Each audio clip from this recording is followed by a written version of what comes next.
Diretso na tayo sa verse number 1 to, wait lang 1 to 11, o 1 to 12 pala, okay? Sabay-sabay tayo lahat magbasa, 1 to 12, ready, basa. There was a man of Pharisees named Nicodemus, a ruler of the Jews.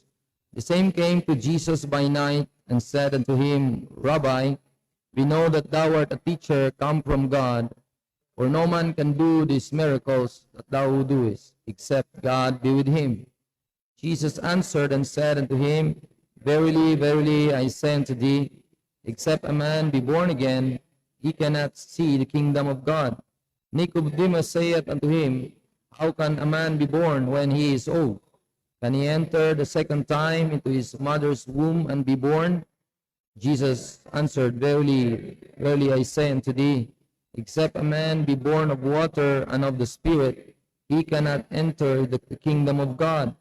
That which is born of the flesh is flesh, that which is born of the Spirit is spirit. Marvel not that I said unto thee, Ye must be born again.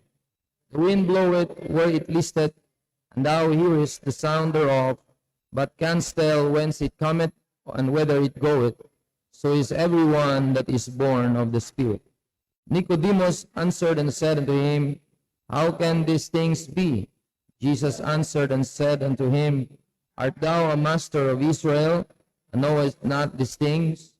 Verily, verily, I say unto thee, we speak that we do know, and testify that we have seen, and receive not our witness. Verse 12, If I have told you earthly things, and you believe not, how shall ye believe if I tell you of heavenly things? Let's pray muna. Father in heaven, thank you for those verses na binasa namin. And truly, Lord, your word is all about your kingdom, and it's all about the king. And we are under in that realm of that. Those who testified na sila ay ligtas doon sa biyaya, gospel of grace, ay under pa rin kami sa inyong kingdom.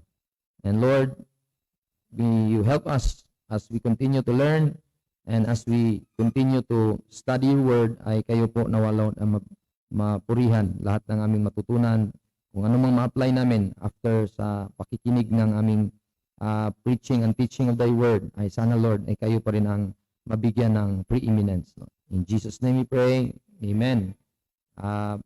Please be seated.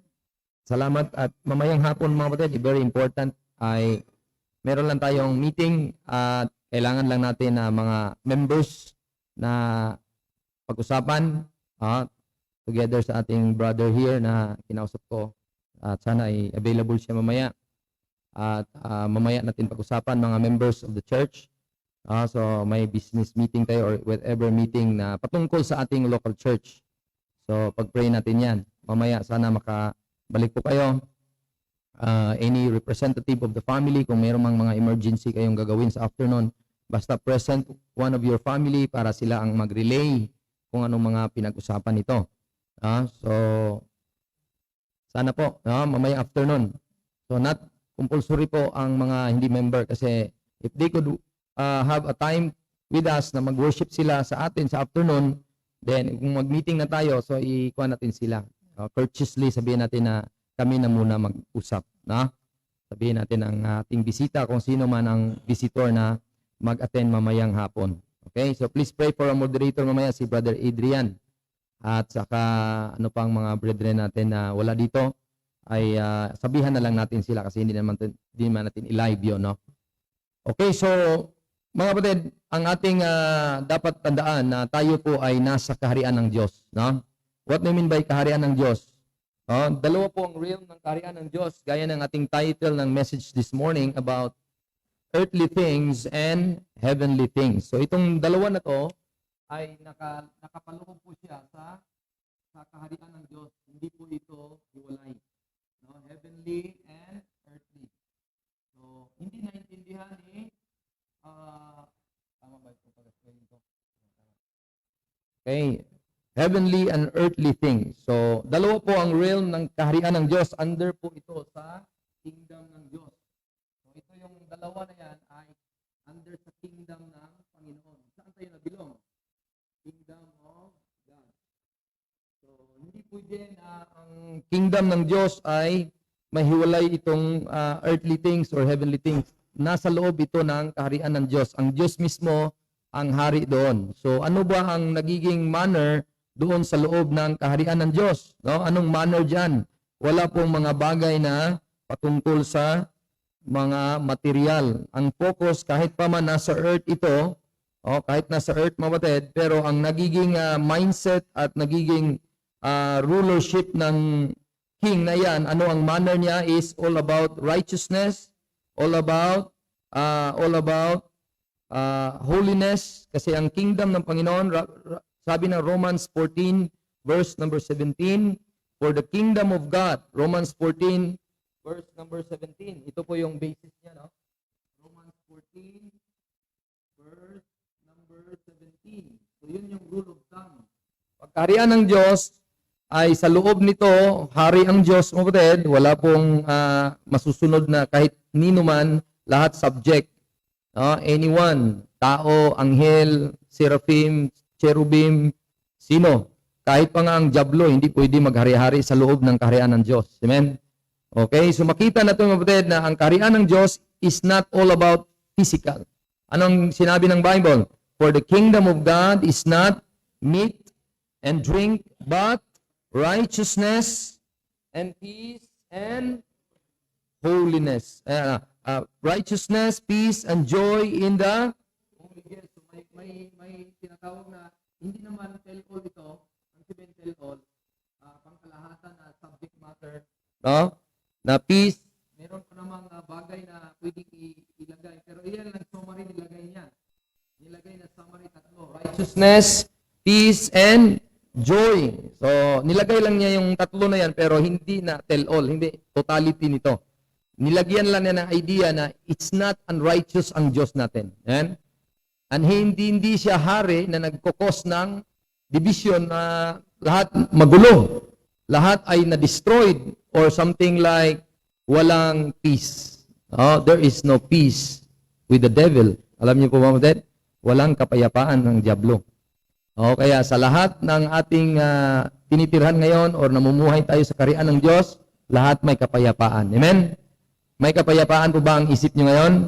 Kahit nakalimutan yung tanggalin yung plancha sa bahay? May mga ganun, diba? Baka uwi kayo at nagliligalig kayo, wala kayong kapayapaan sa isip, at ngayon ay uuwi na. So mga kapatid, hindi yan ang pinag-usapan ng kapayapaan. Ang kapayapaan ay ikaw mismo, under ka sa Diyos, the King of Peace, the Prince of Peace, at ikaw na ngayon ay nakibati dahil nanumalataya ka sa Ebanghelyo ng Diyos, bati ka ng Diyos. I mean, bati na kayo. Hindi na kayo kaaway. Kaya there is a peace with God after you believe the gospel. Amen? And there is the joy in the Holy Ghost. So yun po ang nagiging topic dyan sa kingdom ng Diyos na yan. Na tingnan niyo po sa Philippians chapter 1, kung saan tayo nabilong dyan. Saan po tayo nabilong, Pastor? Sa earthly or dyan sa heavenly? So bibigyan kayo ng exact po na answer ng scripture sa Philippians that once we believe the finished work of our Lord Jesus Christ, ang ating position of that ay inilagay tayo sa heavenly na lugar. No? Philippians, kung hindi ako nagkakamali, ay dinelivered tayo from the darkness into the kingdom of His dear Son. No? Kung hindi man sa Philippians chapter 1 of that, ay doon sa Colossians. Okay, Colossians. Chapter 1, verse 13. No, kung hindi man Philippians. Colossians 1, verse number 13. Ano sabi ng Bible? Who hath delivered us from the power of darkness. So, ang ibig sabihin to, kingdom of darkness. Kingdom of the devil. Okay? Kasi power of darkness eh. Kasi kung may king, may power siya to rule. So, sino ngayon ang nag-rule sa atin dati? Si Diablo. Yang nag-rule sa ating mind. Siya ang nag-rule sa iyong kaisipan. Na akala mo, okay ka lang. Pero hindi ka okay dahil nung tinanong ka sa isang tao na mayroong kaligtasang dala at sabi mo, pag mamatay ka ngayon, sigurado ka ba nga langit ang patunguhan mo? Unang-unang isip mo, pag hindi ko alam, hindi mo talaga masasabi nga alam mo, di ba? Dahil ang diablo ang nag-cause na ikaw mismo ay nabulag sa katotohanan. Kaya hindi mo alam. Amen? Ano nga yung sabi ng Bible sa 2 Corinthians chapter 4 verse 4? Wag niyo lang walain yung kamay diyan sa Colossians 1:13. Kasi darkness ang tinutukoy ko. 2 Corinthians 4 verse 4, anong sabi ng Bible? In whom the God of this world hath blinded the minds of them which believe not. So kung ikaw ay blind, ano ang makikita mo? Light? Darkness. Darkness ang makikita mo because the light of the body is the eye. If you don't have an eye or if your eye is blind, you have darkness. Yeah? Kasi wala kang makikita talaga kung ikaw ay bulag. Amen? Totally darkness. Masaklap ang buhay ng bulag. Kayo po ba ay bulag? Of course, hindi sa physical. Pero sa inyong history ng buhay, hindi natin alam itong Bible na ito. Amen? Binulag tayo. At ngayon, nalaman na natin at alam na natin, nagpasalamat tayo. Amazing grace. Yung kanta kanina. Sabi ng mga ladies na song, my life is now sweet. Amen? Because there is Jesus. Then I sing for Him. Amen? Kasi si Jesus is the light. Siya ang liwanag. Pag wala si Jesus, darkness ang lahat. Mga kapatid. Amen? Darkness ang lahat. Kaya praise God. Are you not glad na may light? We are. Amen? Tayo ay masaya dahil liwanag. Amen? Praise God na tayo sa church na ito may liwanag. Kaya you go to the place, mga kapatid, na marami pong nagbibigay ng paliwanag. Kaya para kung ikaw ay makapakinig doon sa patungkol sa salita ng Diyos at pinapaliwanag niya, ay talagang maliliwanagan din yung isip mo. Amen? Your eyes will be enlightened. No? And your understanding will be open. And praise God, hindi na tayo victim of the devil. Anong work ng devil? To blind the minds of them which believe not. So we were once before under the power of darkness. And the time that we heard the gospel, it shined into our hearts. Next statement, lest the light of the glorious gospel of Christ, who is the image of God, should shine unto them. Kaya, mga kapatid, hindi lang dapat tayo magsasabi na ligtas. Praise God, I'm saved. Isipin naman natin ang mahal sa buhay natin. Amen?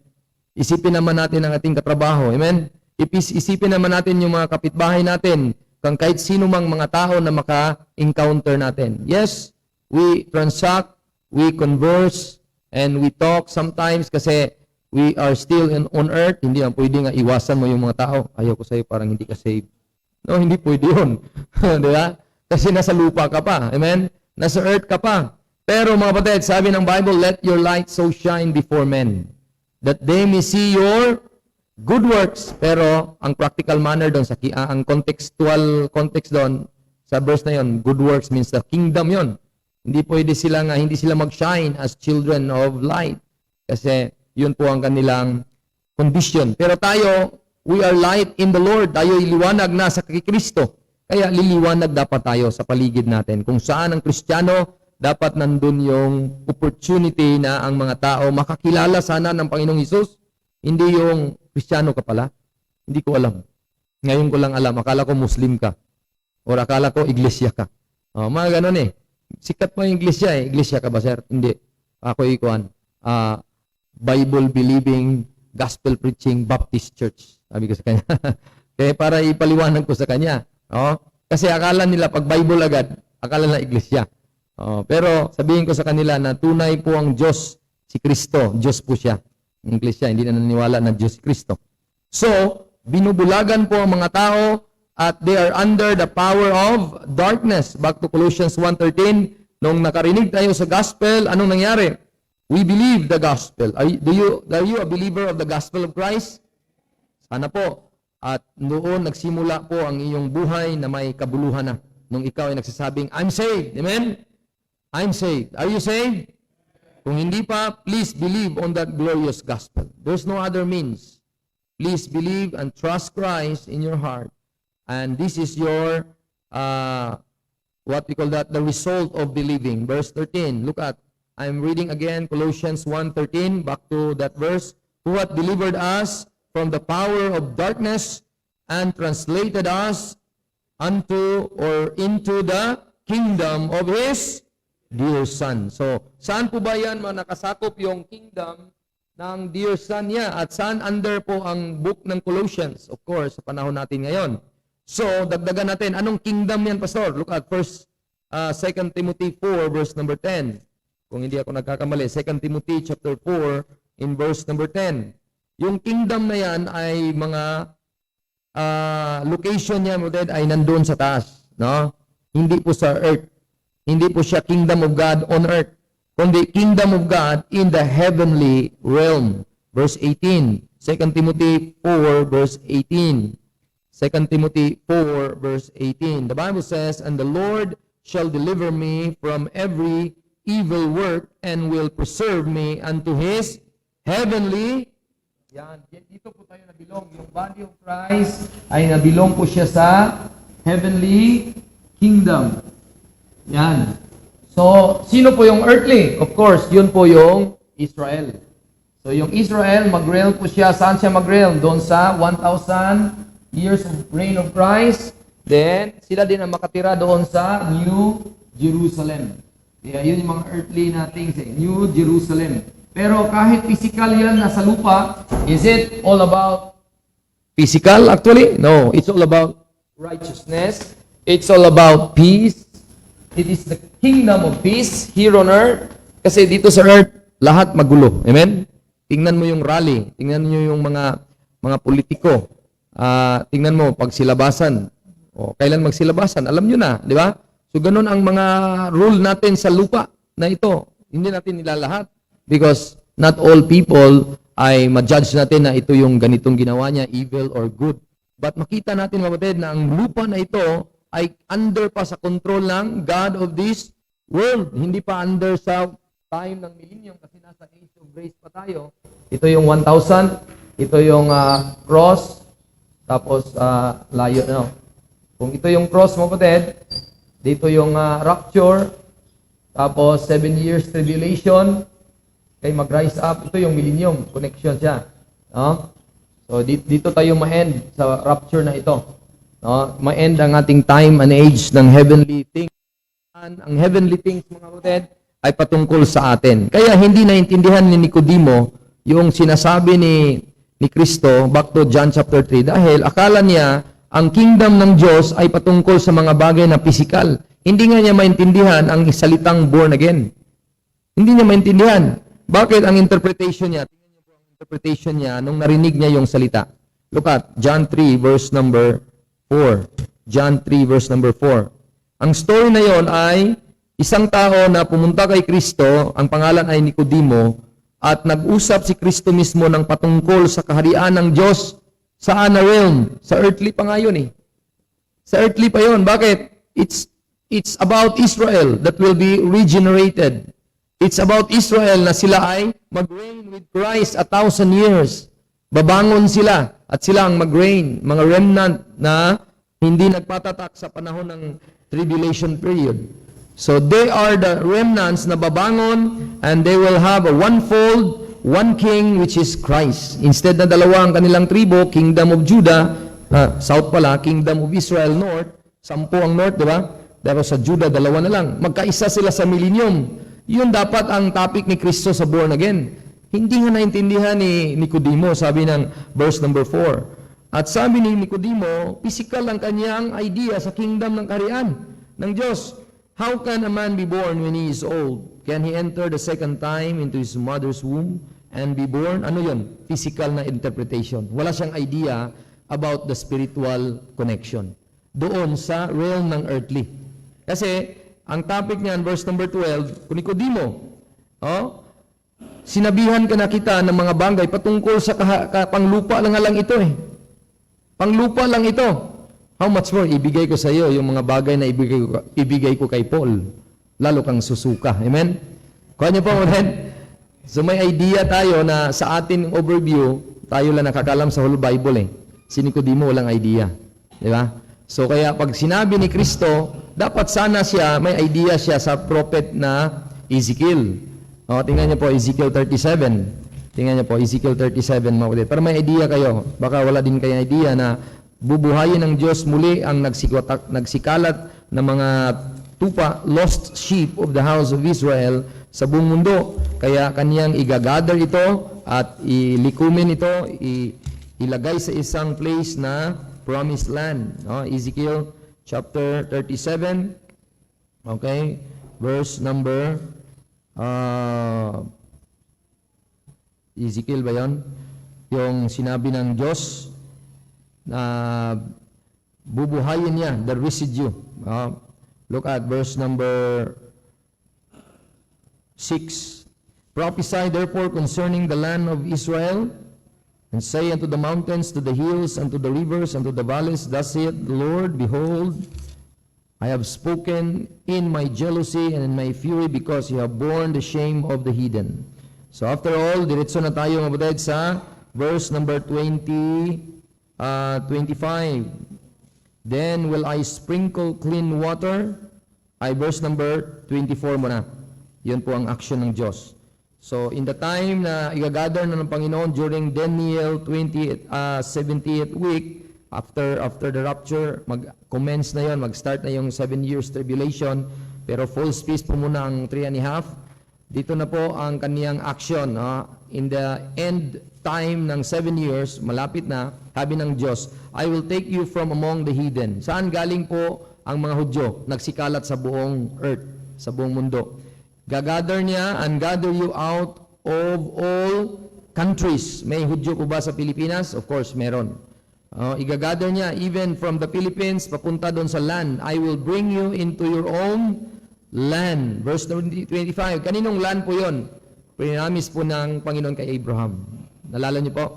Dadalhin siya doon. Ito yung born again.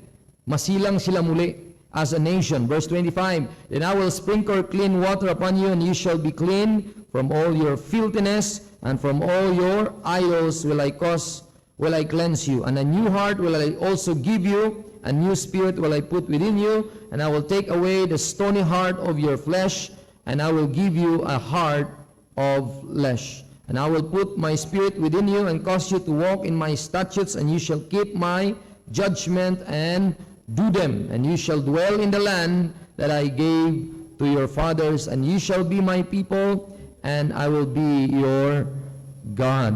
So makita natin mga kapatid na ang promise ng Diyos ay matutupad. No?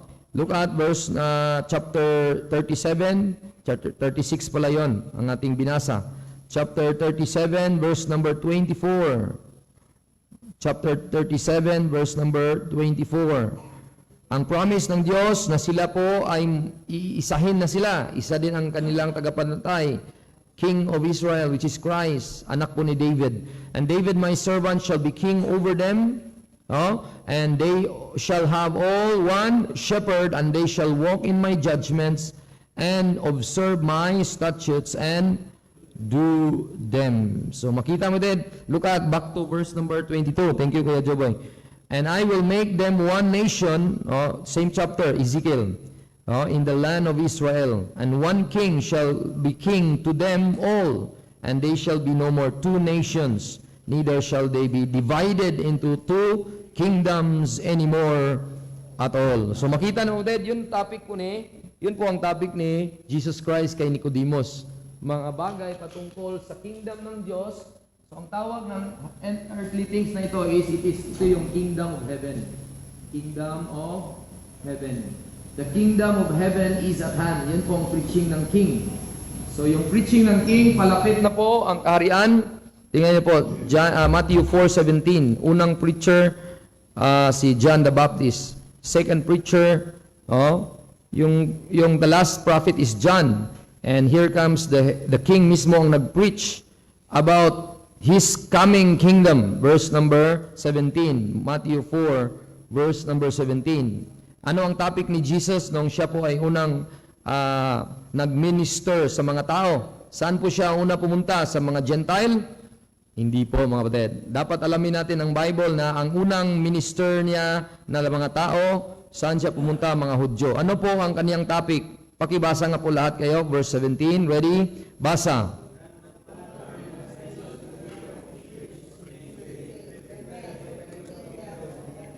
Yan. Yan po ang topic ng Panginoon. Yan po ang kaniyang focus. yung earthly na plano ng Diyos. Kasi ano nga yung topic natin for the past another Sunday, yung wala pa nakaraang Sunday kasi nasa Baguio kami. Nung nakaraan pa, nung meron tayong nilagay dito na dinisplay tayo na chart. Ano ngayon, mga kapatid? Sa Genesis chapter 14, verse number hanapin niyo po, Genesis 14, yung gustong inaasam-asam na title ng Panginoon. Yung isa sa mga title is Most High. Inaasam-asam po ni Lucifer at gusto niyang tumingala siya sa taas dahil naging rebelde na siya sa kanyang creator at sabi niya sa kanyang heart na I want to be like the Most High. Ano bang meaning ng Most High in verse number 18 and 19, no? Yung dalawang verse na yan, ay may idea ka na kung i-connect mo yan sa Genesis chapter 1, verse number 1. Ano nga yung Genesis 1, verse 1? In the beginning, God created the heaven and the earth. The heaven and the earth. So, titingnan mo sa Genesis 14, verse 18 and 19. Ano sabi? And Melchizedek, king of Salem, brought forth bread and wine. And he saw the priest and he was of the priest of the Most High God. So yun yung isang title, descriptive title of God. So marami pong title ng Diyos. Jehovah Jireh, descriptive title ng Panginoon na He is God who provides. Jehovah Nisi, ano pa? Marami po, mga kapatid. Jehovah Shalom, God of peace. He could provide peace. Shalom is peace, di ba? Ano pang mga meaning? Title of God is, even Jesus Christ is a descriptive title of God in the person of the Son. Jesus, a human name, Christ, the anointed of God. So, kanya po din. So, ang title ng Diyos dito ay Most High God. No? The Most High, Most High God. So, kataas-taasan. Kaya pala masabi natin na Kingdom of God dahil meron siyang throne at siya ay nasa taas-taasan na location, makita, at ang kanyang kinokontrol na lugar, ang sabihin, He created it, may reason siya bakit create, to possess it and to over them. Kaya verse number 19, He blessed him. So Melchizedek blessed Abraham and said, anong sinabi ni Melchizedek? Blessed be Abraham of the Most High God. Ano ba ang next statement na sinabi? Possessor of heaven and earth. So yun po, dalawa po ang realm ng kaharian ng Diyos, but it was disrupted, nagkaroon ng disturbance dahil there is a creator na who rebel against him, Lucifer, kaya nagkaroon ng problem ang earthly kingdom, kaya there is a prophecy na binigay ng Diyos mismo doon sa Genesis 3:15, tingnan niyo po, Genesis 3:15, ito yung nangyari na disruption or talagang disturbance dahil maganda na ang plano, si Adan na ang naging dominion over the fish of the sea, over the fowl of the air, over the creeping thing that creepeth upon the earth, but Satan tempted the woman. And the woman also tempted Eve or Adam, her husband. Dalawa na silang nagkasala. Then here comes ang consequence. Kaya in every sin, there is always a consequence. Mga dear brother, dear sister, mothers, fathers, or anyone, mga kapatid, kung yan ay hindi tayo matuto kung ano ang nangyari sa unang papa natin o mama, ba ulit-ulit ang history ng buhay natin. Kaya kung paano ito magkaroon ng righteousness ang pamamahay natin, paano magkaroon ng peace, paano magkaroon ng joy in the Holy Ghost, obey God's design and order. Amen. Yes, mga wife, meron kayong mga trabaho minsan, mas malaki pang sahod nyo minsan sa inyong husband. At pasiga-siga na kayo sa inyong pamamahay. Hindi pwede. Under pa rin kayo sa ruling ng inyong husband. At mga husband naman, ay kahit pa man na tayo ay ganito lang kalagayan natin, hindi tayo magaling sa mga grammar or whatever thing na inobserve natin, just dwell with your wife with knowledge and wisdom dahil hindi ka king at terrorist sa wife mo at sabihin mo, gawin mo to, gawin mo yan, gawin. Parang ikaw na ngayon ang talagang hindi ikaw mag-rule sa wife mo na parang dictator at tyrant, no? Dapat mag-rule ka over your wife just like Christ ruled over us. Ano ba ang rulership ng Diyos ni Kristo sa atin? With love. Amen? With love. Yun po ang rulership. Love. Love will always purify. Love will always sanctify. Love will always hindi ka ihiwalay sa Diyos. Kung mahal mo ang asawa mong babae, hindi mo ihiwalay sa Diyos. Amen? Kaya dalhin mo siya kung saan siya matuto sa Diyos. Amen? Yun yung love mga husband.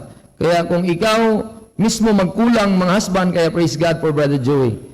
Si Sister Babes nandito. Dinala talaga kahit mahirapan siya, pero dinala siya kung saan magkaroon ng Word of God, fellowship. Bakit? That's the responsibility of the husband. To bring our children, our wives, to the nurture of God. Kaya kung tayo magkulang mga husband, mga leader ng tahanan, magkulang tayo sa ating responsibilidad, paulit-ulit ang history ni Adan at ni Eva. Amen? There are always a consequence, mga kapatid. Amen? Kaya mga husband, mga fathers, be a leader, be a godly leader to your home. Amen? Kaya gaya ng nangyari dito, that there is always a consequence because Adam failed. Amen? But wala na tayong magagawa. But the only thing that we could do is to go to the second Adam, which is Christ. The first Adam failed. The last Adam did not fail. Amen? Kaya huwag kayong magsisihan kay first Adam. Doon na kayo magsandig. Doon sa last Adam. Amen? Kasi hindi siya nag-fail. Kahit saan man siya na area tinempt. Amen? He was tempted sa lahat ng area ng tao, sa lust of the flesh, sa lust of the eyes, the pride of life. Nahulog po ba si Kristo sa kasalanan? Hindi po. Amen? Kaya siya po ang dapat nating sandigan, panaligan, at i-follow. Amen? Kaya we called ourselves Christian. Amen? We are followers of the Lord Jesus Christ. Amen? And all His character, mga kapatid, whatever conflict sa pamamahay, whatever conflict sa kapitbahay, whatever conflict sa katrabaho, classmate, or whatever area ng relationship, ano mang manner ni Kristo, yun ang susundin mo. Amen? Yun ang susundin. Para walang consequence. Amen? Para walang consequence. Kung may mga kaaway ka, sabi mo lang, hindi nila alam ang kanilang ginagawa. Inaaway mo nila ako, but I will overcome them with good. Amen? Good manner pa rin. Huwag mo silang awayin. No? Huwag yung talagang inaway ka na, batuhin mo pa sila. Huwag. No? Batuhin mo sila tinapay. Amen. Huwag lang ilagay sa garapon. No? So, huwag. Tinapay lang. No? Huwag sa garapon. So, ang point natin dito, bakit nangyari na may prophecy sa Genesis 3:15? Dahil nga nag-fail si Adan. Si Adan binigyan ng task ng Diyos to be in the earth. At sabi ni Kristo ng Panginoon kay Adan, have dominion over your wife, over everything that I gave it to you. Noong binigay ng Panginoon yung task na yon over the earth, he failed. No? Once he failed, the rulership nakuha ng Diablo ulit. Kaya ang verse na binasa natin yan, the God of this world hath blinded the minds. So siya yung mga magkukontrol pa rin ngayon. Nandun pa rin yung synchronize ng lahat ng mundo ngayon, kinukontrol pa rin ng Diablo. Yung system, yung market, technology. But God is still controlling over the devil. Hindi pwede siyang gagalaw-galaw lang na talagang maghasik siya ng lagim. Amen? There is always a timing. Pero ang influence niya, marami siyang mga influence na mga ibibigay, like discouragement, like the blindness, attack the message, attack the messenger, discredit the message, or the messenger pala. Yun yung 3 attacks of the devil. Kaya mabatid, sana mabatid, ang ating mga pamamahay ay ating ayusin dahil lahat ng problema sa society, it start at home. Bakit nagkaroon ng problema sa mga bata? Kasi doon nagsimula sa bahay. Amen? Kaya, there is a problem in the church. Bakit po? It starts at home. It starts at home. Amen? Kaya, mga bata, sana po tuloy kayo na mag-obey sa inyong magulang. Hindi dapat kayo masunod. Bakit? Yun po ang order ng Diyos. Kung iyan ay iyong suwayin, consequence ang mangyari sa iyo. No? Consequence. Kaya please, obey God's order, obey God's design. After all, ito na yung nangyari sa history, hindi nag-obey si Adan at si Eva. Anong kaniyang prophecy? There is a prophecy na si Kristo ang mag-king of the earth. Kaya yung preaching ni Kristo dito sa Matthew 4, verse number 17 ay siya mismo yung hari at nandyan na mismo how many years later? How many years later from the time of Genesis 3:15? Basahin nga natin Genesis 3:15.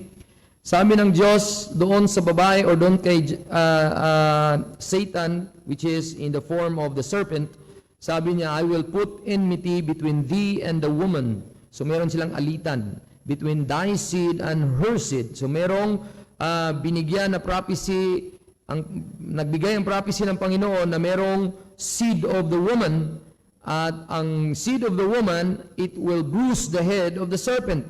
And the seed of the serpent will bruise the heel of the seed of the woman, which is yun yung crucifixion. Dito po yung bruising of the heel. Kailan po na-bruise ang heel ng sinabi ng seed of the woman? Doong si Kristo ay namatay sa krus. Kuha niyo po, Mauted?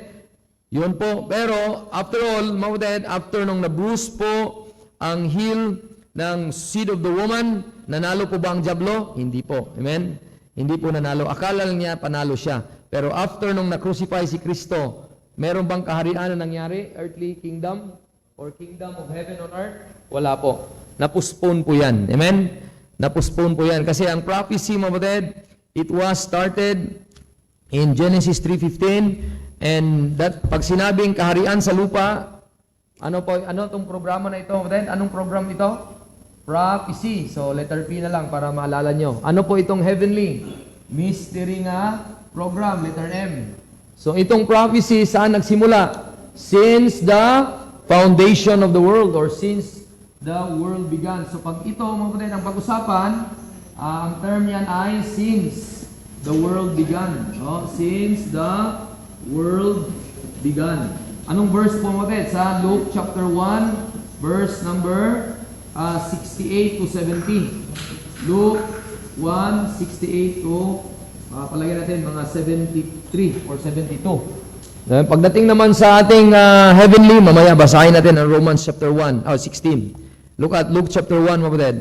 Open your Bible in the book of Luke chapter 1, verse number 68 to 72. So, yun po ang plano ng Diyos na dadalhin nawa niya ang kaharian na yan ay ibabangon muli, pero meron dapat sanang plano na ang mga tao niya, ang bayan ng Israel, ay sila ang tatanggap sa hari. Pero hindi nila tinanggap, pinatay pa nga nila at pinapako. At doon ng napako na, walang kaharian nangyari. Pero ito yung pangako ng Diyos simula pa ng Genesis 3:15. Anong sabi ng verse number 68? There is the promise, blessed be the Lord God of Israel, for He hath visited and redeemed His people, and raised up an horn of salvation for us in the house of His servant David. So patungkol sa Israel ito. And as He spake by the mouth of His holy prophets, which have been since the world. So ito yun, mga kapatid. Ito yung earthly na kingdom, earthly things na ito ay isinimulan na pangaral, panahon pa ito nung sa panahon ni Adan. Okay? Pero dito sa atin, mga kapatid, since the world began, pero ano ang nagiging topic dyan? Ang Israel ay sinakop sa bayan ng mga hintil, verse 71, at aalisin sila doon that we shall be saved from our enemies and from the hand of all that hate us. At after all, kung mag-gather na sila na sa mga tao na sinakop, kunin sila doon, anong mangyari? I-perform ng Diyos na kung anong pinangako niya. Verse 22, to perform the mercy promised to our fathers and to remember His holy covenant. O ano bang covenant ng Diyos at ang Panginoon? Bibigyan sila ng land, bibigyan sila ng blessing, bibigyan sila ng nation. O yun ang pangako ng Diyos. Itutuparin niya to. Tutuparin niya. Pero ang nangyari, tutuparin na sana, hindi lang siya tinanggap. Verse 73, yun yung oath niya kay Abraham, which is where to our father Abraham. Verse 74, that we would grant, that He would grant unto us, that we being delivered out of the hand of our enemies, might serve Him without fear. And verse 75, gaya ng sinabi ko sa inyo, pag kingdom of God, dito sa earth, patungkol pa ba ito sa mga pera? Patungkol pa ba ito sa mga bahay? Patungkol ba ito sa mga kotse? Patungkol pa ba ito sa sobrang dami mong kayamanan? No, hindi po. Kahit nasa lupa, ang realm pa rin, ang kaniyang characteristic ng kingdom na yan is verse 75. When they will have a face-to-face to the king during the time ng millennium, ano ang magiging character pa rin nila? Look at verse 75. In holiness and in righteousness before Him, ano yun? All the days of our life. All the days of our life. So kahit saan ka man, kahit makatira ka man sa lupa, kung under ka sa earthly kingdom, paano ka under sa earthly kingdom? Kuya Joboy, pag bukas mag-rapture, hindi ka pala saved. Adult ka na, nasa age of accountability ka na, 9 years old, I think, you can know what is good and evil. Di ba? Alam mo na kung anong good at evil. Di ba? Alam mo ba? So, kung hindi ka masama sa rapture, pupunta ka sa tribulation at ikaw ay magtago dito sa building na ito, huwag kang magpatatak ng 666, ha? Kasi kung magpatatak ka, wala ka na, hindi ka na sa mapa sa Diyos. You will never be of God. Amen? Kasi nandun na yung tatak, hindi na matanggal yon. Kahit mamatay ka sa gutom, Kuya Joboy, kahit birthday mo pa, mamatay ka sa birthday ko, 7 years birthday, 3.5, false peace pa naman yon. Meron pa yung pagkain. Pero ang 3.5, yun pong lagim. Ang gasip ng lagim, ang diablo na yon. Bababa siya mula sa alapaap, dyan sa second heaven, pupunta siya dito. Yung mga tinatawag na mga, yung robot ba? Yung car, ano tawag doon? Yung Optimum, sila, yung car, magsibagsakan na lang dyan sa baba. Literal ito, mga sa Revelation, mangyari talaga yon. Woe unto the earth, the devil is come up to you with wrath. Yun talaga. But sabi, rejoice ye heavens, kasi wala nang mga asungot sa taas. Yan. Kasi bumaba na sila eh. Ano ang unang priority na sisirain nila? Ang Hudyo. Pero masali na rin tayong mga hintil. Ganon yan. Oy, kayong mga hintil na maiwan. Sana hindi maiwan. Amen? Maiwan po ba kayo? Sana hindi. Amen? Are you a believers of the gospel of the grace?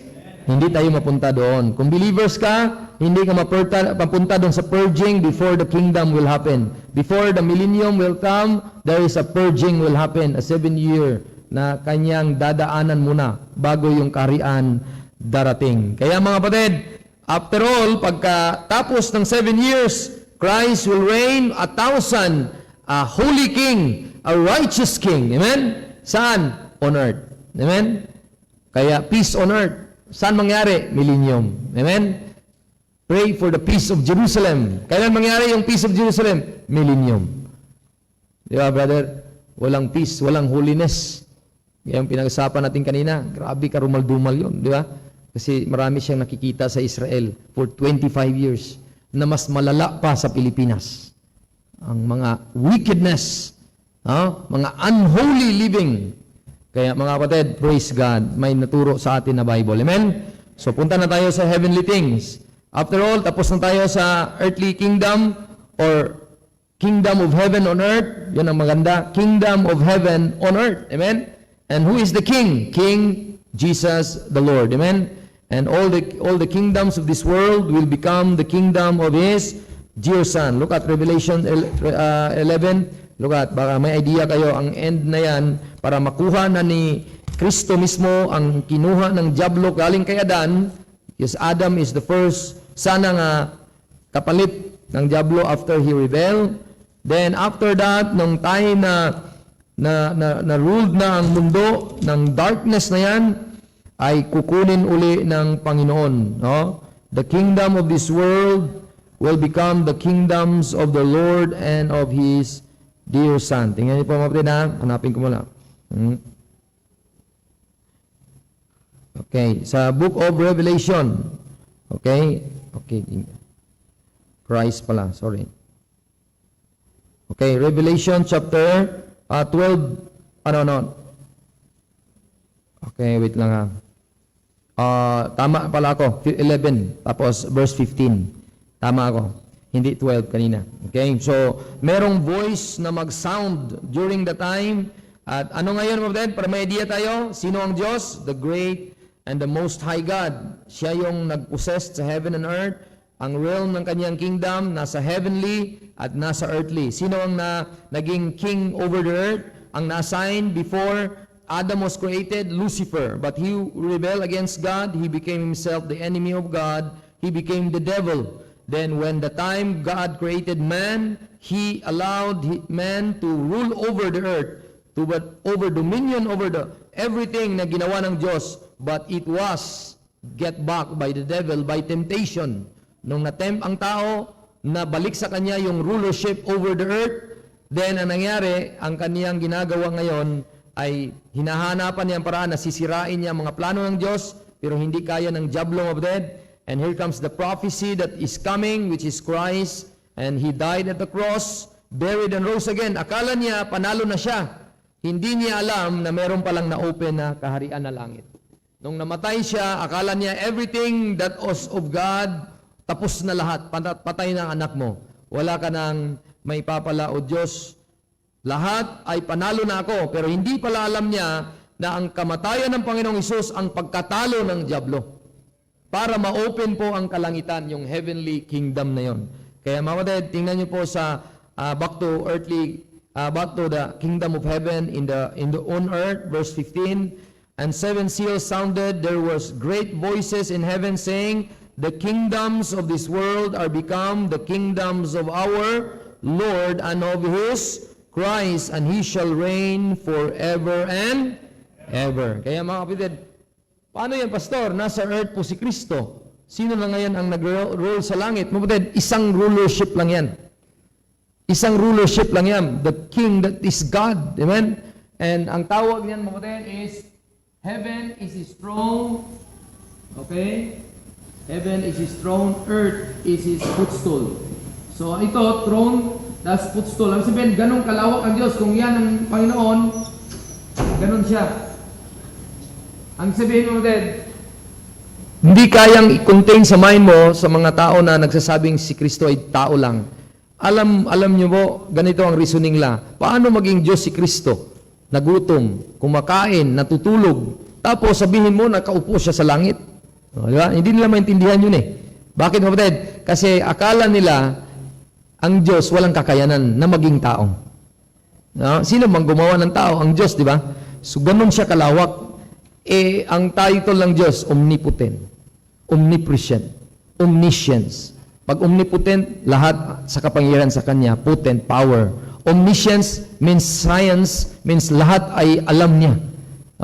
Pag sinabing omnipresent means lahat ng area nandun siya. So hindi mo ma-contain ng place, amen? Kung siya ay present dito, present siya doon. Present siya doon sa langit at present din siya sa iyong loob kung saved ka. Kanya po, mabadad? So, ganon, mabadad, ang realm niya. Heaven is His throne, earth is His footstool. Kaya nung siya ay ibinigay sa Kanya kay Kristo, anak niya, ang kaharian sa buong mundo, nung time na nabawi na ito by war. War ito actually. Kasi nung time ng 7 years, at the end of it, when the Israelites will call upon the name of the Lord, He will come and deliver them from their enemies. Then after all, doon na mag-start ang 1,000 years. Then back to our place. Saan tayo na lugar? Heavenly kingdom. No? Heavenly kingdom. So ano po yung heavenly kingdom na yan of that? Look at Romans chapter 16. Yan po ay patungkol sa kaharian ng Diyos. Si Kristo pa rin ang center diyan kasi it's all about the King and His kingdom. Pero it is in a message na tinago. Hindi alam ng diablo ito. It is for the body of Christ, a people that is called a heavenly people. At ang tawag sa atin is the Church of God. Tawag sa Church of God ay neither Jew nor Greek. Amen? Wala pong position na yon na Hudyo ka man or Hintil. Are you there in Romans 16, verse 25? Basahin natin lahat. Ready? Verse 24 tayo magsimula. Ready, go. The grace of our Lord Jesus Christ be with you all. Amen. Verse 25. Now to Him that is of power to establish you according to my gospel and the preaching of Jesus Christ according to the revelation of the mystery which was kept secret since the world began. So it's all about Christ. It's all about the preaching of His reign. No? It's all about the reign of Christ, not on earth, but on that heavenly realm.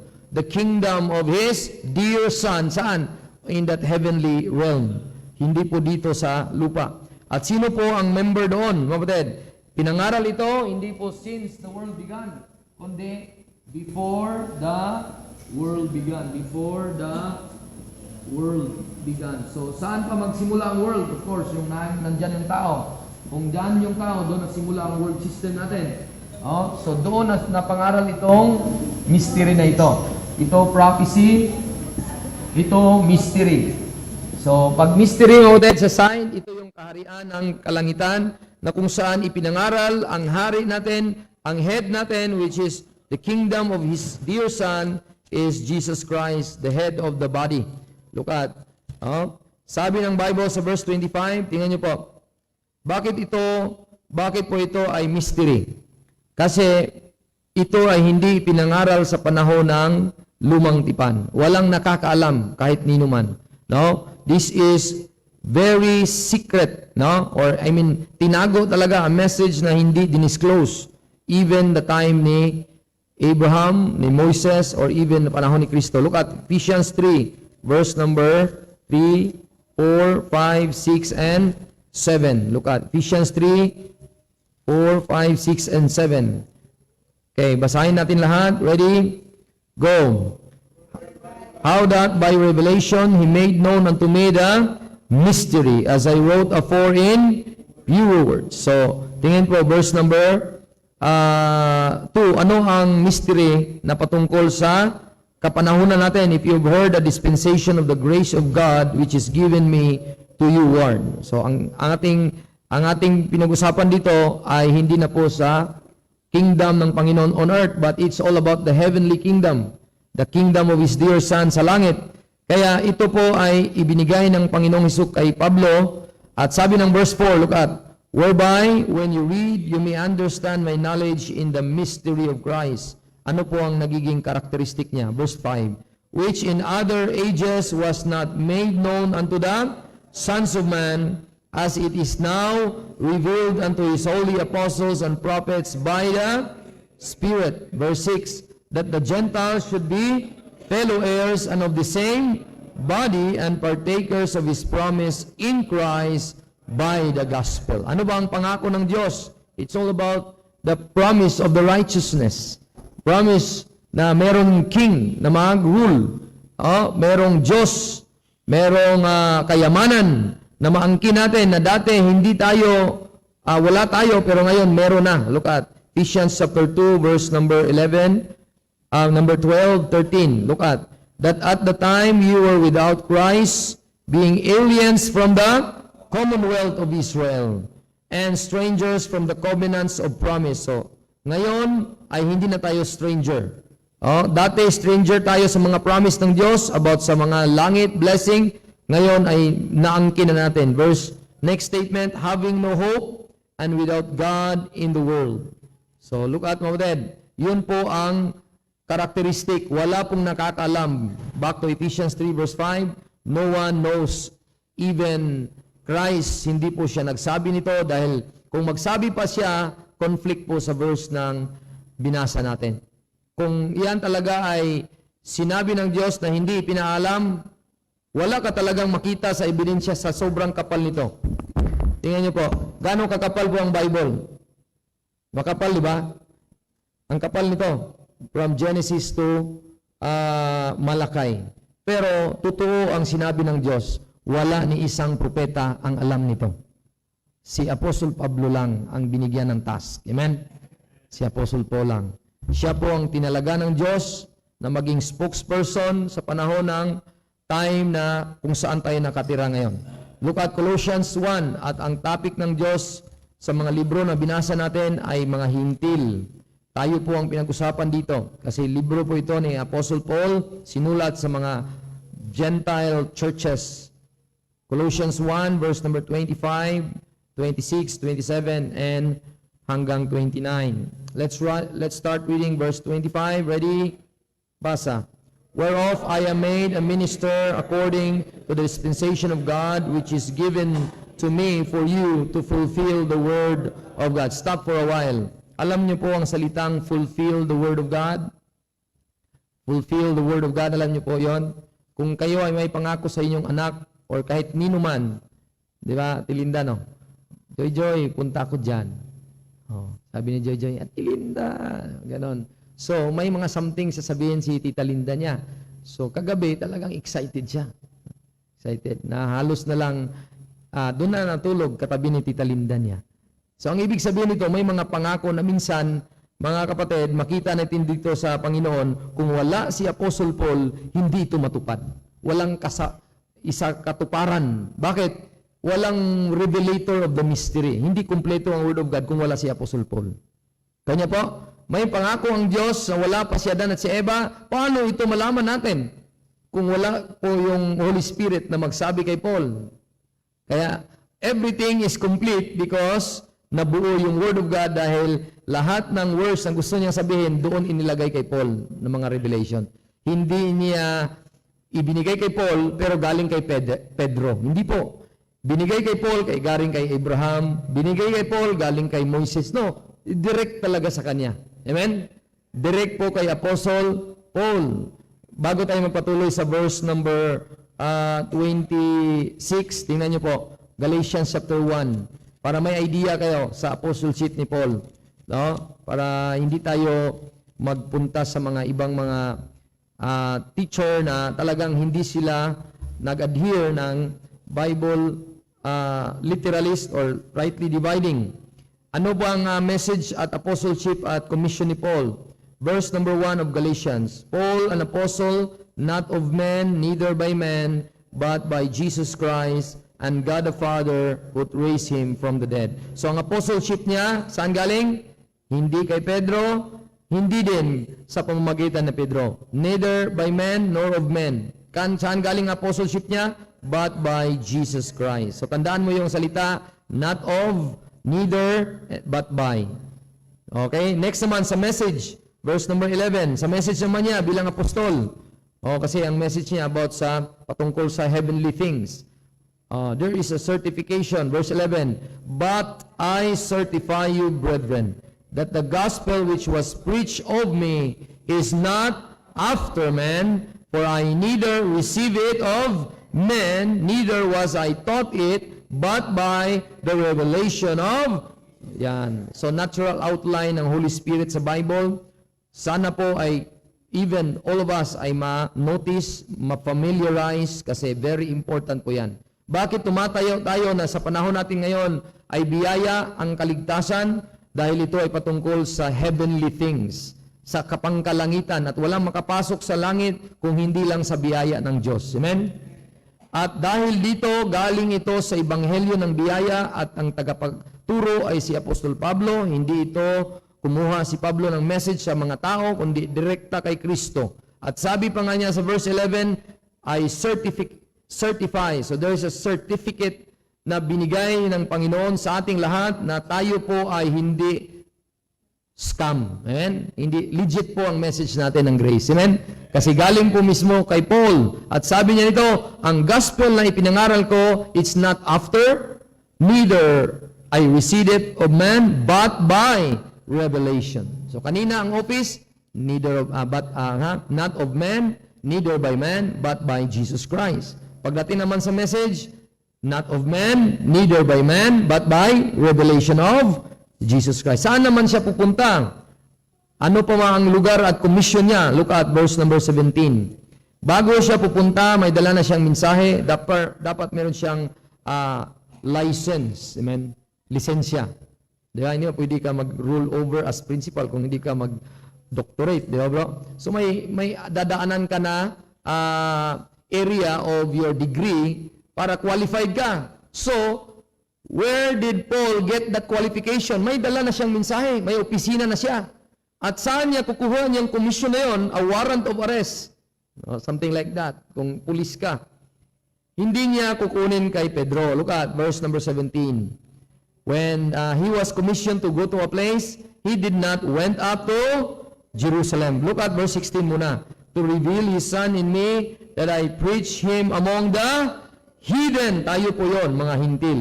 Immediately I conferred not with flesh and blood. Verse 17, neither went up I to Jerusalem to them which were apostles before me, but I went into Arabia. So tingnan mo yung salitang tatlo. Not of, neither, but by. Ulitin ko po. Not of, neither, but by. Ang sabihin doon, pag siya ay tunay nga ang kanyang pupuntahan ay commission, correct, at wala siyang, kumbaga, agrabyado, hindi siya nag-trespass sa mga rules and regulation, pumunta siya kay Kristo doon sa Arabia. Nag-usap sila doon. Amen? Saan po si Kristo napunta? Si Paul napunta? Doon sa Arabia. So, Arabo pala si Paul? No. Hindi si Paul Arabo. Nagpunta lang siya ng Arabia. Amen? Not all those who came to Arabia are Arabos. Amen? So, ang point dito, mga kapatid, there is that legitimate office, there is that legitimate message, and legitimate commission by Paul. Back to Colossians 1, all about heavenly things. Hindi niya ipangaral, si Apostle Paul lang ang binigyan ng task to reveal those message about heavenly things. Look at verse number 26. Back to verse 26, Colossians. Anong sabi ng Bible? Ready, go. Even the mystery which had been hid from ages and from generation, but now is made manifest to His saints. So, sino po ang nagmigay para ito'y ma-manifest sa atin? Of course, sa sulat ng Apostle Paul. Verse 27, ano ang context nito? Verse 27, go. To whom God would make known unto you what is the riches of the glory of this mystery among the Gentiles, which is Christ in you, the hope of glory. What a blessing with it. Nandyan ba si Kristo sa inyo? By virtue of believing the gospel of Christ, the indwelling Christ came into your hearts. Did you invite Him to come to your hearts? He just came because you believed. Amen? Look at Galatians chapter 4. Galatians chapter 4. Hindi siya pumunta dahil inanyahan mo siya. Hindi po. Pumunta siya dahil nung time na ikaw ay naniwala, you became His son. We became His son at there is that simultaneous talagang hindi mo nakita, wala naman siyang visible na nakita mo, pero it is truth na nangyari sa iyo. Okay, verse number 6. Verse number 6. And because you are sons. Kailan ka ba naging sons? Back to John 1:12. But as many as receive Him, to them give He power to become the sons of God. Kailan mo tinanggap ang Diyos? Tinanggap ko ba sa pamamagitan ng panalangin? No. Even to them that believe on His name. So the time that you believe on Christ, you trusted Christ in your heart, the title of became the sons of God, nasa iyo na. Then, the time, simultaneous ito, hindi ito may sequence na araw, no? Nangyari ito, ora mismo, instantaneous and fixed and eternal, wala nang pagbabago ito. Once saved, always saved. Look at verse number 6, because you are sons. In that verse, God had sent forth the Spirit of His Son into your hearts, crying, Abba, Father. So, kaya mga kapatid, nung ikaw po ay natanggap mo yung Espiritu ng kanyang anak, ikaw na ngayon ay may silyo ng Panginoon. Amen? Kaya hindi ka na mapasablo, hindi ka na ma-condemn to die, kasi nandun na ang silyo sa banal na Espiritu. So anong responsibility mo bilang ikaw ay nakatanggap ng biyaya na kung saan Christ in you, the hope of glory. Ano pong magiging responsibility natin, mga kapatid? Anong magiging responsibility? No, Ephesians chapter, look at, yung as therefore receive Jesus Christ our Lord, so walk ye in Him. No? Dahil natanggap mo na si Kristo, ang responsibility, mga kapatid, ay hindi mag-stop doon na ikaw ay naging Kristiyano. Colossians pala, not Ephesians. Colossians 2 verse 6, sabi ng Bible, as ye have therefore received Christ Jesus the Lord, so walk ye in Him. So, slow motion tayo, backward. Anong topic natin kanina? Earthly. Tayo po ba yung pinag-usapan? Hindi po. Saan ito matutupad? Sa millennium. Ano po ba ang pinag-usapan ng Panginoon kay Nicodemus? Patungkol yon sa kanila. Hindi mo alam, master ka sa mga Hudyo. Di ba? Sinabi ni Kristo. Lalo na kung bibigyan kita ng heavenly things, baka masuka ka. No? Nasusuka pa ba tayo? Heavenly things pa nga topic natin. Sana hindi. Amen? Kahit kung wala din ang Old Testament, hindi natin ma-differentiate kung anong hindi para sa atin at para sa atin.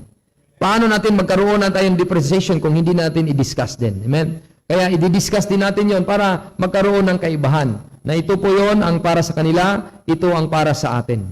Kanya po? Kaya ang responsibility din nila, mga kapatid, is to obey the king and to submit to the king and whatever the order of the king, righteous king, a king of peace, and there is a joy in their service to the Lord all the days of their life. Kaya na sinabi ko sa inyo kanina.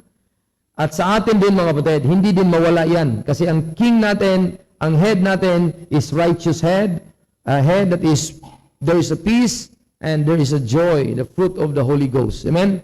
Kaya hindi mawawala sa atin yan. Kaya makita natin, mga kapatid, as ye have therefore received Christ Jesus the Lord, so walk ye in Him. Ano ba ang responsibility ng mga subject or sinasakupan ng hari sa New Jerusalem, sa millennium? Of course, kung ano ang sabi ng hari, hindi mababali. Amen? Kung ano ang sabi ng hari, hindi mababali. At yung term na kanina na I want to know more about my Lord, ang alam nyo, wala na pong ganun na mga pastor or prophet during millennium. Kasi face-to-face na ang hari makausap nila. Amen?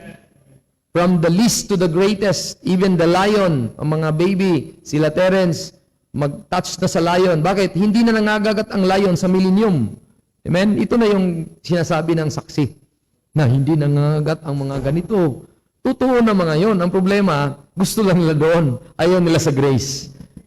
Gusto nila mag-work sa kanilang salvation, which is they are not submitting to the plan of God na biyaya ang kaligtasan.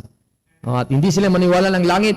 Kasi sa lupa lang daw sila. Mali. Amen? There is the kingdom on earth. Pero merong heavenly kingdom na na-open ngayon. Amen? And all of us ay part kung ikaw ay saved. Kaya iyon ang mystery na hindi na ipangaral sa panahon ng lumang tipan. Dahil sabi ng Bible, sa binasa natin ngayon, none of the princes knew about it because it is none of the ages ay walang idea. Ang sipo lang ay binigyan ng task. To add to that is, look at, bago kayo mag-add para hindi kayo malilito, Pastor, paano ko natanggap si Kristo? Tinanggap ko ba sa pamamagitan ng panalangin? Hindi po, natanggap mo nung nanampalataya ka. Kasi ang sentence construction sa binasa nyo sa Colossians 2 verse 6 is, as ye have therefore received Christ Jesus the Lord. Kung itagalog nyo po, mga kapatid, sana yung ating Tagalog dito. Ayan, Colossians chapter 2 verse number 6. Basahin ko po sa Colossians sa Tagalog para makuha nyo po yung essence ng bigkas, kung anong bigkas ng Colossus 2 verse number 6. Sabi ng Bible sa Tagalog dito, kung paano ninyong natanggap sumakatuwid si Kristo. Anong Tagalog niyo pagkaintindi niyo? Klarong-klaro, hindi mo action na tinanggap mo, natanggap. Amen? Kung paano mo natanggap sumakatuwid si Kristo na Panginoon ay gayon kayo lumakad sa Kanya. Kanya po din, automatic, hindi na mo na i-request, sadyang kusang pupunta sa sayo. Kung tunay kang nanampalataya sa biyaya. Amen? So, klaruhin natin para baka may iba pa nalilito doon. Kaya mga kapatid, after all, ibibigyan natin hindi, mga kapatid, ang ating conclusion. Paano, Pastor? Ano bang, what is the application in that area na hindi naman natin matakilat kasi time is very limited, in the area ng right division? Alam ko na, Pastor, na yung earthly pala ay patungkol sa kingdom of God on earth. Alam ko na, Pastor, na ang heavenly kingdom pala it's about us, the body of Christ, that will reign forever and ever doon sa kingdom, doon sa langit. Ang ngayon, paano mo yan apply sa buhay mo? Di ba? Paano yan ma-apply kung alam mo na? Mga bata, how could you apply na alam mo na ito, tapos paano mo i-apply sa pamamahay? Mga asawang babae, mga husband, paano nyo i-apply, mga batid? No? How can we apply this kind of teaching of the Word of God na ikaw, na alam mo na, anong mindset mo doon? Anong mindset mo doon? Patungkol sa application, no? Patungkol sa application sa sinabi ng Bible na mayroon palang kaibahan ang kingdom of heaven on earth at kingdom of heaven in the heavenly realm. Mga kapatid, it will affect your worship. No? It will affect your worship. No? Bakit mapiktahan ang worship niyo, kapatid? Kasi yang bagay na yan ay patungkol yan sa katuruan ng Diyos. Walang plano ang Diyos na turuan ka ng mali. Gusto ng Diyos, bawat kapanahunan, tama ang apply mo na katuruan. Bibigyan ko yan ng principle. Matthew 15 verse 9. What will be the application of right division in the manner and in the mindset sa iyong worship? Do you worship God? Nagpunta ba kayo dito para sambahin ang Diyos? Parang, sure. Klaruhan natin, amen? Do you worship God, amen? So ano pong basis natin na tama ang worship natin? At hindi tayo naglukuhan lang dito. In that principle, makuha niyo po. Look at Matthew 15 verse 9. We will go to that principle kasi that Matthew is not for us, ay not to us pala directly. But the thing that is the principle about worship is very vital. When you talk about right division, study to show thyself approved unto God, a workman that needeth not to be ashamed, rightly dividing the word of truth. Kaya ang ginawa natin sa ating topic, we rightly divide. May mga bagay na hindi tayo ang pinag-usapan, may mga bagay nga tayo ang pinag-usapan. Amen? Pero paano natin i-apply yan sa ating pamamahay? At ang ating worship, look at verse number 9. But in vain they do worship me, teaching for doctrines the commandments of men. Mga kapatid, sino po ang pinag-usapan sa topic na yan? Ang pinag-usapan yan, mga kapatid, ay mga Pariseo. Look at verse number 1. Verse number 1. Look at verse number 1. Then came Jesus, scribes and Pharisees which were of Jerusalem, saying, Why do you disciples transgress the tradition of the elders? For they wash not their hands when they eat bread. Kuha niyo po ang teaching ng men. Ang sa kanila manner physical. Wala silang idea ng peace, joy. Gusto nila legalistic ang tawag doon. Legalistic. Bakit nalilate ka? Kristiyano ka? Mga ganon. Hindi ako magtatanong sa inyo na i-teach ko lang yung Word of God. Makuha niyo po yung principle. So mga legalista, mga tao, nagtuturo ng mga para sa kanila lang. Ang ginawa nila, verse number 3, But he answered and said unto them, Why do you also transgress the commandment of God by your tradition? So, meron pala silang tradition ng mga pare o saserdote o mga pariseo na hindi akma sa Diyos. Ngayon, pag sila ay mag-gather ng tao at mag-worship kunuhay sa Bisaya pa, sa Diyos nila, pero sila ang nagturo, hindi sa Diyos mismo. Vain ang worship nila. Kanya po? Vain ang worship nila. For God commanded, saying, Honor thy father and mother, and he that curseth father and mother, let him die the death. But ye say, Whosoever shall say to his father or his mother, It is a gift, but whosoever thou mightest be profited by me, and honor not his father and his mother, he shall be free. Thus you have made the commandment of God of none effect by your tradition. Verse number 7. You hypocrites, well did Isaiah prophesy of you, saying, These people draw it nigh unto me with their mouth. Gaya na sinabi ko sa inyo. Paano ma-affect sa buhay mo yan? Pastor, alam ko sa tinuro ni Evangelist, ni Pastor Ben, Pastor Anton, na may kaibahan talaga yan, Pastor. Kung tanungin mo, Pastor, kahit ibalik-baliktaran mo na, alam ko na. Di ba? Alam ko na yan. Kahit anong kuwan pa, paikot-ikot, alam ko na. Ang tawag, baka alam mo lang sa bibig. Hindi mo alam ang application. Amen? Kaya doon tayo i-warn. Amen? Anong warning natin? Baka alam lang natin ito sa bibig at sa ating mga labi, pero ang ating puso malayo talaga sa Diyos natin. Amen? Malayo talaga. Nagbasa po ba kayo ng Bible? Kaya ng umaga, mag-ampo pa ba mo? O sa Bisaya pa? Sa Ginoong na tinuod o sa tunay na Diyos? At ang inyong wife ay minahal niyo pa ba? mga asawang lalaki, or minahal nyo lang dahil sweet sila nga masubmit. No. Ang kuman ng Diyos, magsubmit man sila hindi, mahalin nyo sila. Amen? O mga, kuha nyo po, hindi dapat ito mawawala ang right division sa ating family, sa ating worship, kasi hindi pwede sa bibig lang at saka sa labi lang. Amen? Dapat isa puso natin kung bakit tayo nandito. Kasi ang nangyari, kung yan ay nasa bibig lang at sa labi lang, verse number 9, ang matalo tayo. But in vain they do worship me, teaching for doctrines the commandments of men. Kaya mga kapatid, kaya tinuturo natin dito ang tamang doktrina. Kasi kung tayo ay magtuturo ng maling doktrina, mali ang ating pagsamba. Amen?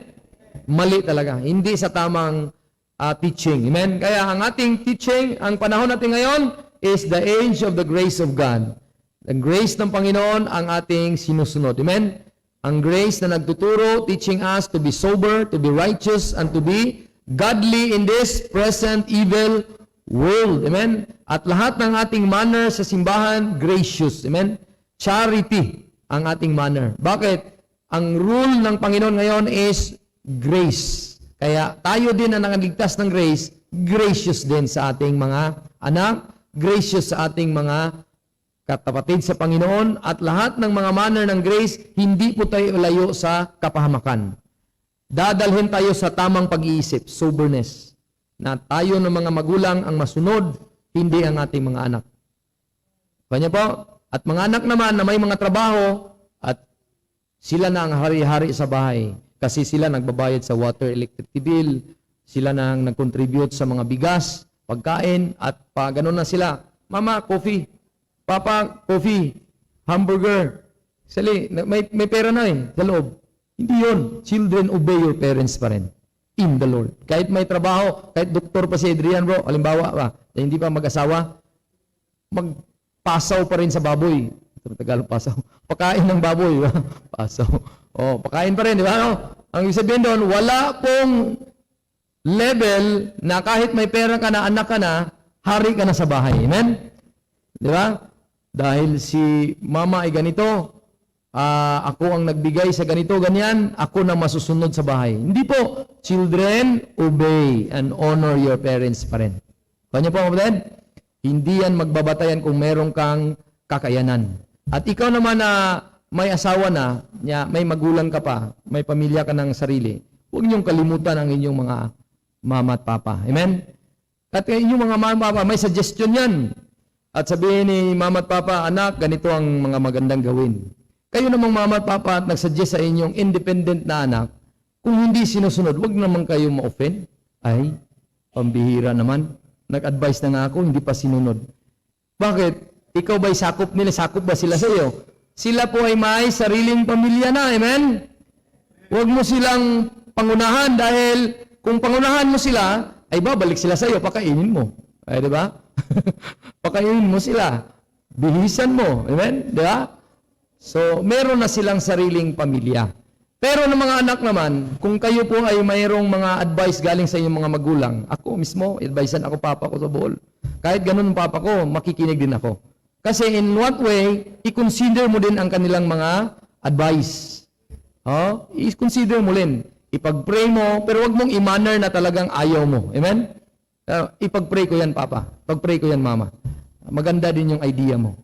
So, okay na yun. Pag sinabing ipag-pray, kung masunod ba't hindi, kahit kay kunting galos, at least. Amen? Kanya po, ganun ang mga manner natin sa ating pag-worship sa Panginoon dahil biyaya nga tayo na buhay. Amen? Biyaya at pagmamahal. Yung pagmamahal at kapayapaan at righteousness. Doon tayo. Kaya kung wala yan, mawawasak ang ating pamilya, mawawasak ang ating church, at madadala na tayo doon sa kingdom of darkness, which is, wala na sana tayo doon. Amen? Kaya pasalamat tayo na meron tayong church, na turuan tayo ng tamang doktrina. Amen? Para ipamuhay natin ang tamang katuruan kung saan tayo nakatira. Para kung saan, mga kapatid, kung nandito ba tayo sa lupa, nakahanda ito yung mga reward natin sa langit, kung tayo ay naglalakad sa tunay na mga katuruan kung ano ang tinuro ng Diyos sa atin sa panahon natin ngayon. Amen?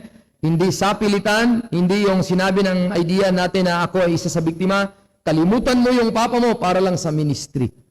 Oh, kalimutan yung mama mo para lang sa ministry. Or something like that. Kasi kung ikaw hindi tumalikod, hindi ka worthy sa kaharian. Imagine mo yung manner na yon. In-apply ko yon. Umiyak yung papa ko sa harap ng gate. At sabi niya, ano ka ba anak? Sino mong pinapakinggan mo? Yung tao na yan na nagtuturo sa pulpito or ako na bilang magulang mo? Oh, imagine mo yon. There is a war of authorities. Pero the final authority must be followed. Hindi pa ako may asawa noon. Under pa ako sa aking magulang, kaya susunod dapat ako. Kung panahon ng biyaya na teaching, ha? Kaya emphasis mo, Ted, tingnan niyo po ang biyaya. Nagtuturo siya sa lahat ng relationship. Amen? Husband and wife, parents, children, employee and employer relationship. Doon sa Old Testament, hindi nga napaigting yun eh. Kasi patungkol sa kaharian sila eh. Patungkol sa nation. Kanya po, Ted? Praise God, we are under grace. Amen? Praise God. Let's all stand and let's sing Amazing Grace. And as we sing that song, first stanza, after it, happy birthday. While singing Amazing Grace, Dad, let's have our offering. No? Brother Josh, pakuha nga ito. Okay? Then after the song Amazing Grace, ay happy birthday kay Kuya Joboy. Then after that, let's have our prayers. Closing prayer ni Brother Rolly na lang, no? Siya ang moderator, ibalik ko sa kanya, closing prayer, then ipag-pray mo yung food, Brad. No? So let's sing Amazing Grace. First stanza now, go. Amazing grace, how sweet the sound that saved a wretch like me.